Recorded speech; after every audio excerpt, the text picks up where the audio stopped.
Hello everyone, మనం ఈరోజు ఈ వీడియోలో భారతదేశంలో ఎన్నికలు గెలవడం ఒక కళ అయితే ఆ కళను శాస్త్రీయంగా మార్చిన వ్యక్తి ఒకరు ఉన్నారు. ఆయన ఎన్నికల్లో స్వయంగా పోటీ చేయకపోయినా ఎన్నో రాష్ట్రాల ముఖ్యమంత్రులు, దేశ ప్రధానమంత్రి వంటి నాయకులను వారి విజయాల వెనక వ్యూహకర్తగా నిలిచారు. ఇలా పలు రాష్ట్రాల్లో రాజకీయ పార్టీలకు ఎన్నికల వ్యూహాన్ని రూపొందించి దేశవ్యాప్తంగా గుర్తింపు తెచ్చుకున్న ప్రశాంత్ కిషోర్ గారు వారి గురించి ఈ వీడియోలో పూర్తిగా తెలుసుకున్నాం. తను రాజకీయ పార్టీని ఎందుకు స్థాపించారు? ప్రశాంత్ కిషోర్ మార్చి 20వ తేదీన బీహార్ రాష్ట్రంలో జన్మించారు.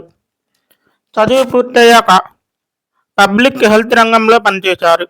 అనంతరం ఐక్యరాజ్య సమితి ఆధ్వర్యంలో ఆరోగ్య కార్యక్రమాల్లో సుమారు 8 ఏళ్లుగా సేవలను అందించారు. అక్కడ డేటా విశ్లేషణ, ప్రణాళిక నిర్వహణ వంటి నైపుణ్యాలను అభివృద్ధి చేసుకున్నారు. 2011-12 సంవత్సరంలో అప్పటి గుజరాత్ ముఖ్యమంత్రి నరేంద్ర మోడీ గారితో కలిసి పనిచేసే అవకాశం వచ్చింది. 2012 సంవత్సరంలో గుజరాత్ అసెంబ్లీ ఎన్నికల్లో విజయవంతమైన ప్రచార వ్యూహాన్ని రూపొందించి జాతీయ స్థాయిలో గుర్తింపు పొందారు.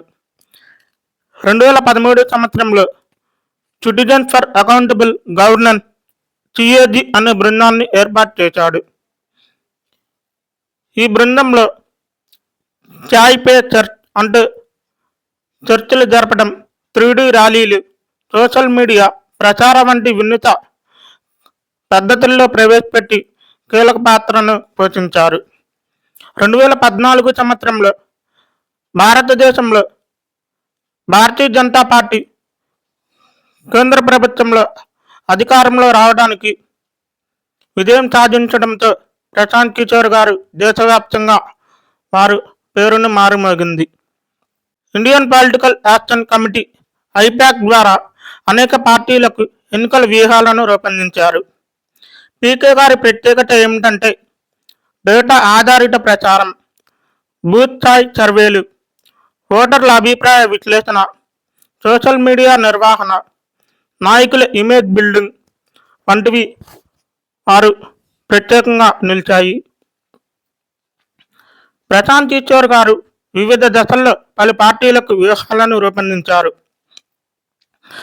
మన భారతదేశంలో Bharatiya Janata party, JDU, Congress, Aam Aadmi party, TMC, DMK, YSR Congress party వేరు వేరు సిద్ధాంతాలున్న పార్టీలతో పనిచేయడం వల్ల ఆయనపై ప్రశంసలు మరియు విమర్శలు కూడా వచ్చాయి.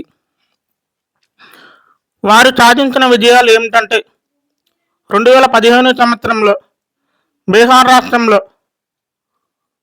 మహాగఠబంధన్ విజయం, 2017 సంవత్సరంలో పంజాబ్ రాష్ట్రంలో కాంగ్రెస్ పార్టీ విజయం, 2019 సంవత్సరంలో ఆంధ్రప్రదేశ్ రాష్ట్రంలో వైఎస్ఆర్ కాంగ్రెస్ పార్టీ ఘన విజయం, 2020 సంవత్సరంలో ఢిల్లీలో ఆమ్ ఆద్మీ పార్టీ విజయం, 2021 సంవత్సరంలో పశ్చిమ బెంగాల్ తృణమూల్ కాంగ్రెస్ పార్టీ విజయం, 2021 సంవత్సరంలో తమిళనాడులో డిఎంకే పార్టీ. వారి నాయకత్వంలో ఈ పార్టీలన్నీ కూడా ఆ రాష్ట్రంలో అధికారాన్ని చేపట్టాయి. పీకే గారు భారతదేశంలో అత్యంత ప్రభావశీల ఎన్నికల వ్యూహకర్తగా గుర్తింపు పొందారు. ప్రశాంత్ కిషోర్ గారు బీహార్ రాష్ట్రంలో ఒక బకింపూర్ అనే నియోజకవర్గానికి బై ఎలక్షన్స్లో వారు ఎమ్మెల్యేగా గెలిచారు. ప్రశాంత్ కిషోర్ గారిపై వచ్చిన విమర్శలు ఏమిటంటే రాజకీయాలను కార్పొరేట్ ప్రచారంలా మార్చారని కొందరి అభిప్రాయం, సిద్ధాంతాల కంటే గెలుపుకే ప్రాధాన్యం ఇస్తున్నారని విమర్శలు, ఒకసారి వేరువేరు పార్టీలతో పనిచేయడం వలన వారు అనేక వివాదాలను ఎదుర్కొన్నారు. అయితే తన అనుచరులతో మాత్రం డేటా ఆధారంగా పనిచేసే ఆధునిక రాజకీయ వ్యూహకర్తగా ప్రశంసించారు. 2002 సంవత్సరంలో బీహార్ రాష్ట్రంలో జన్సురాజ్ ఉద్యమాన్ని ప్రారంభించాడు. 2024లో దీన్ని రాజకీయ పార్టీగా ప్రకటించి ఇంకపై ఎన్నికల వ్యూహకర్తగా కాకుండా ప్రత్యక్ష రాజకీయ నాయకుడిగా ప్రజల్లోకి వెళ్లాలని నిర్ణయించారు. ఆ నిర్ణయం ప్రకారంగానే వారు బీహార్ రాష్ట్రంలో ఈ రోజున జరిగిన బై ఎలక్షన్స్లో వారు ఎమ్మెల్యేగా గెలిచారు. 30 సంవత్సరాల నుంచి బకింపూర్ అసెంబ్లీ నియోజకవర్గానికి భారతీయ జనతా పార్టీ విజయం సాధిస్తున్న సమయంలో వారి ఆ నియోజకవర్గం నుంచి బై ఎలక్షన్స్లో పోటీ చేసి ప్రశాంత్ కిషోర్ గారు మొదటిసారిగా బీహార్ అసెంబ్లీలో అడుగు పెడుతున్నారు. ప్రశాంత్ కిషోర్ గారు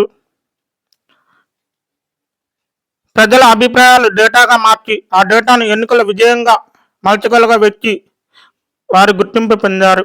అందుకే చాలామంది ఆయనను భారత ఎన్నికల చాణక్యుడు అని పిలుస్తారు. యునైటెడ్ నేషన్ ఉద్యోగి నుంచి దేశంలో అత్యంత ప్రసిద్ధ ఎన్నికల వ్యూహకర్తగా, అక్కడ నుంచి రాజకీయ నాయకుడిగా మారి ప్రశాంత్ కిషోర్ ప్రయాణం నిజంగా చాలా ప్రత్యేకమైనది.